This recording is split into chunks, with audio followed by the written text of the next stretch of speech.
তাদের সম্পত্তি বাজেয়াপ্ত, আসাদুজ্জামান কামালের মৃত্যুদণ্ড এবং আইজিপি মামুনের বিচার কার্যে সহযোগিতার জন্য তার সাজা কমিয়ে দেওয়া হয়েছে 5 বছর।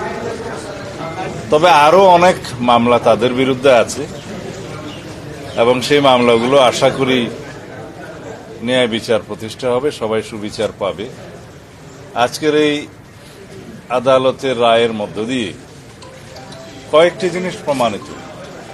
ফ্যাসিস্ট স্বৈরাচার যত শক্তিশালী হোক, যত দীর্ঘদিনই রাষ্ট্র ক্ষমতা অবৈধভাবে পরিচালিত করুক, ক্ষমতা ভোগ করুক, তারা একদিন না একদিন আদালতের কাঠগড়ায় তাদের দাঁড়াতেই হবে।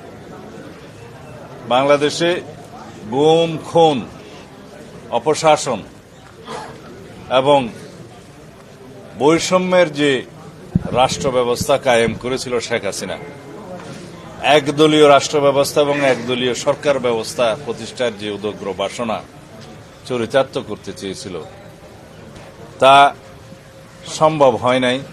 কিন্তু দীর্ঘদিনের অপশাসন এবং ফ্যাসিবাদী শাসনের জাতাকলে এদেশের মানুষ পিষ্ট হয়েছে, আমরা পিষ্ট হয়েছি, আমরা ভুক্তভোগী হয়েছি।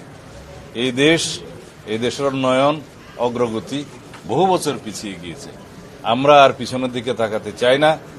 দেশে ন্যায় বিচার প্রতিষ্ঠা হবে সর্বক্ষেত্রে, আইনের শাসন প্রতিষ্ঠা হবে সর্বক্ষেত্রে, এবং এর মধ্য দিয়েই আগামী দিনে একটি শক্তিশালী গণতান্ত্রিক রাষ্ট্র বিনির্মাণ হবে।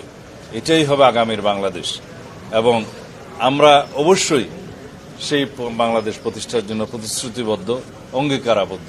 আমরা সংস্কারের মধ্য দিয়ে যাব, বাংলাদেশে আইনের শাসন প্রতিষ্ঠা করব, রাষ্ট্রে একটা ভারসাম্যমূলক রাষ্ট্র ব্যবস্থা এবং সরকার ব্যবস্থা প্রতিষ্ঠা করব ইনশাআল্লাহ।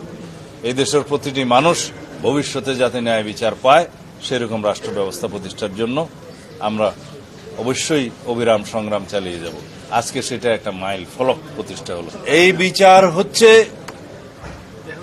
অপরাধের তুলনায় যথেষ্ট নয়, কিন্তু এটা শুধু ন্যায় বিচার প্রতিষ্ঠা না, সামনের দিনের জন্য একটা উদাহরণ, এবং ভবিষ্যতে যাতে এই রাষ্ট্রে কেউ আর ফ্যাসিবাদী শাসন ব্যবস্থা কায়েম না করতে পারে, কেউ নিজে ফ্যাসিস্ট না হয়ে উঠতে পারে, এবং এখন নায়কতন্ত্র যাতে প্রতিষ্ঠা না হয় তার একটি মেসাল।